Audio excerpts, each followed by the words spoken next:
أعوذ بالله من الشيطان الرجيم.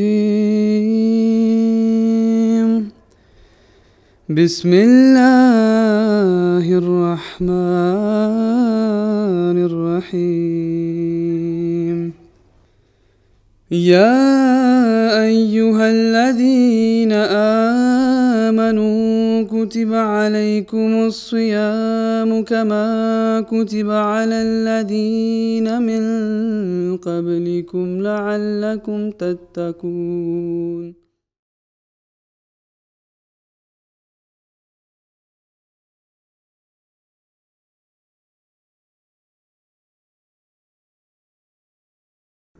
Auzu billahi mineşşeytanirracim. Bismillahirrahmanirrahim. Chers frères et sœurs, assalamu alaikum wa rahmatullahi wa barakatuhu. Nous continuons à mentionner les prières de Tahajjud, comment il le faisait, le saint prophète sallallahu alayhi wa sallam, et comment il était content et plongé lorsqu'il faisait des supplications au cours de la prière nocturne après le minuit. Nous avions déjà appris qu'il faisait de longues récitations dans la prière. Nous savons très bien que la récitation d'une partie quelconque du Saint-Coran est faite après la récitation de Surat Fatiha dans chaque rakat, ou surtout dans le premier deux rakats des prières. Alors nous trouvons dans certains hadiths que le saint prophète sallallahu alayhi wa sallam, par exemple dans la prière de Tahajjud, après la récitation de Surat Fatiha, il faisait Surat Baqara, qui a de 40 recours, c'est-à-dire le plus long chapitre du Saint-Coran est Surat Baqara. Et celui qui rapporte ce hadith, lui-même, il était présent pour faire la prière avec le saint prophète sallallahu alayhi wa sallam.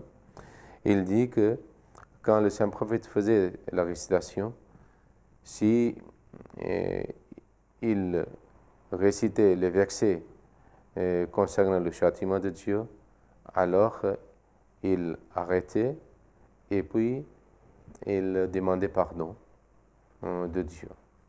Et s'il récitait le verset qui parlait la clémence et la miséricorde de Dieu et ses faveurs, alors il demandait à Dieu ses faveurs. Ainsi, il prolongeait plus que la récitation du Saint-Coran chaque rakat.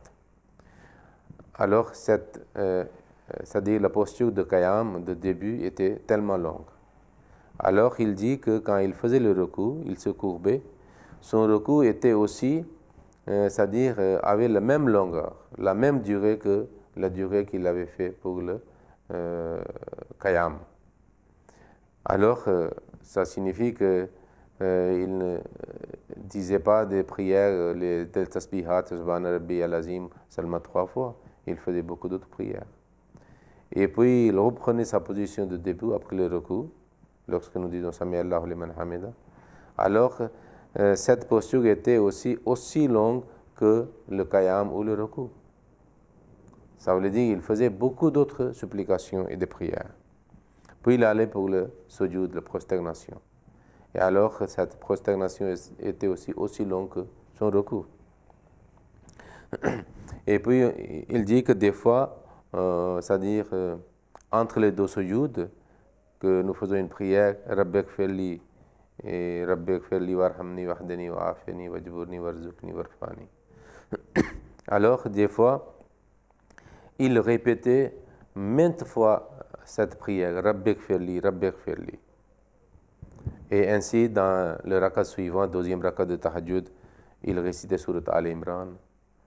Okay? Donc, dans cette Tahajjud, selon le ravi, selon le rapporteur, qu'il avait récité Surat Baqara, Surat Al-Imran, Surat Nisa, Surat Maïda, Surat Anam et les autres chapitres qui sont très longs. Combien longue peut être cette prière de Tahajjud de saint prophète sallallahu alayhi wa sallam? Cela montre combien il, c'est-à-dire, était satisfait et content de sa prière de Tahajjud. Une de ses épouses, qui s'appelait Hadrat Sauda radiyallahu ta'ala anha,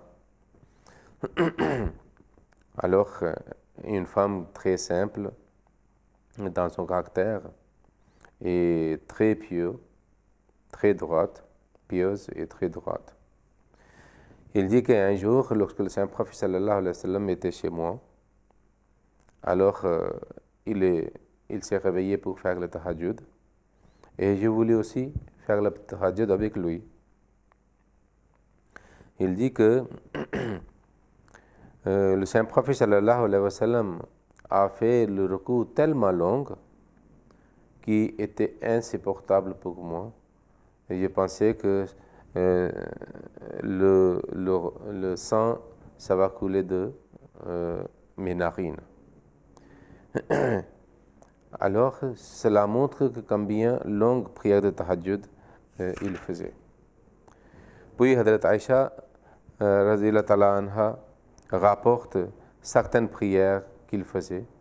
Les autres compagnons du Saint-Prophète sallallahu alayhi wa sallam aussi, qui avaient individuellement une expérience quelconque de prière de tahajjud avec le Saint-Prophète sallallahu alayhi wa sallam. Un de ses compagnons dit, Abu Zar Ghafari radhiyallahu ta'ala anhu, qu'une fois, lorsqu'il a fait la prière de tahajjud, alors il récitait ce verset maintes fois.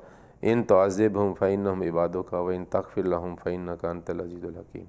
Pour ses adversaires, ses ennemis, qui toujours intriguaient des machinations contre lui pour anéantir, pour détruire l'islam.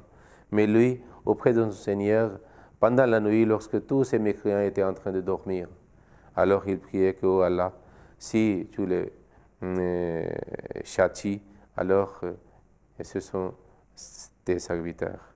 Mais si tu les pardonnes, alors tu as le pouvoir et la sagesse de le faire.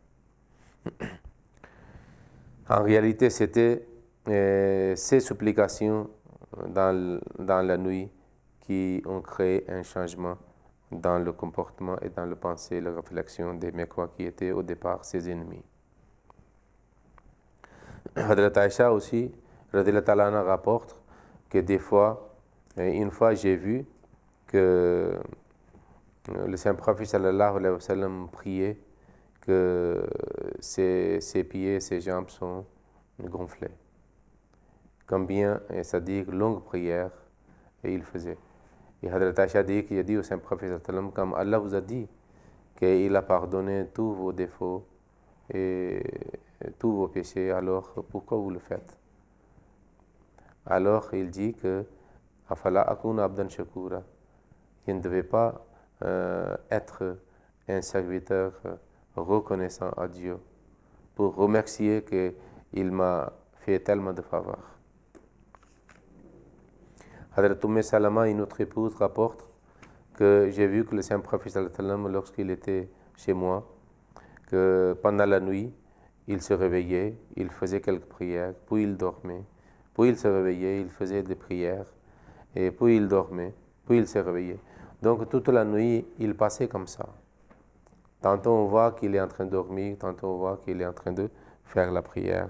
Ainsi, toute la nuit, il a passé. Hadrat Aïcha rapporte certains événements qui sont inimaginables.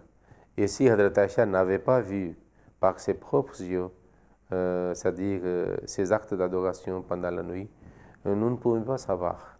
Et on ne sait pas combien de fois il a fait de telles prières de tahajjud, mais personne n'a vu le Saint-Prophète sallallahu alayhi wa sallam.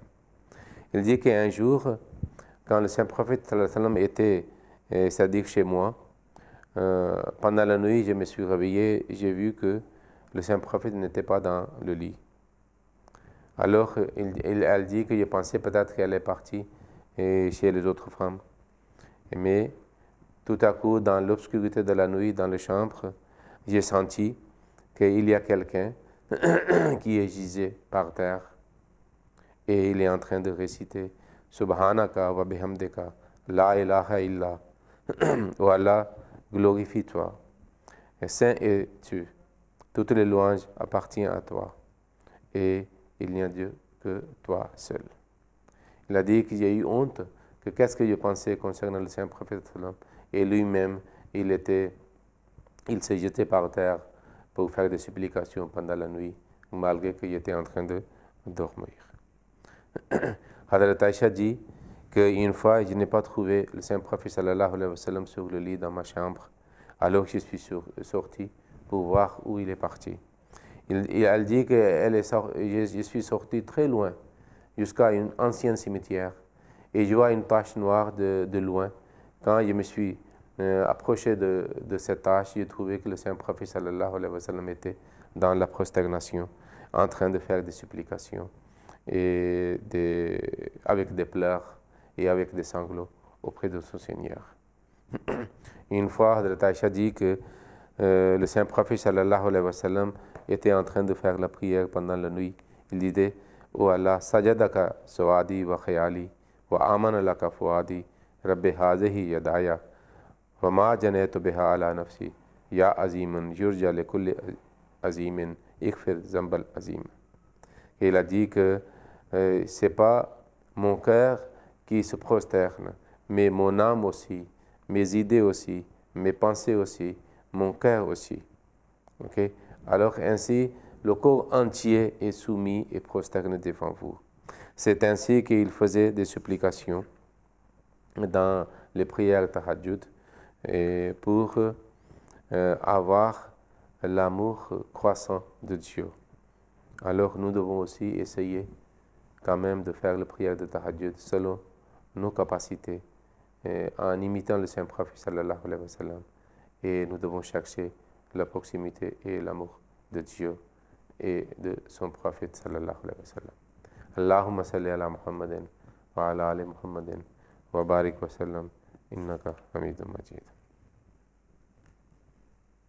اللهم صل على محمد وعلى آل محمد كما صليت على إبراهيم وعلى آل إبراهيم إنك حميد مجيد.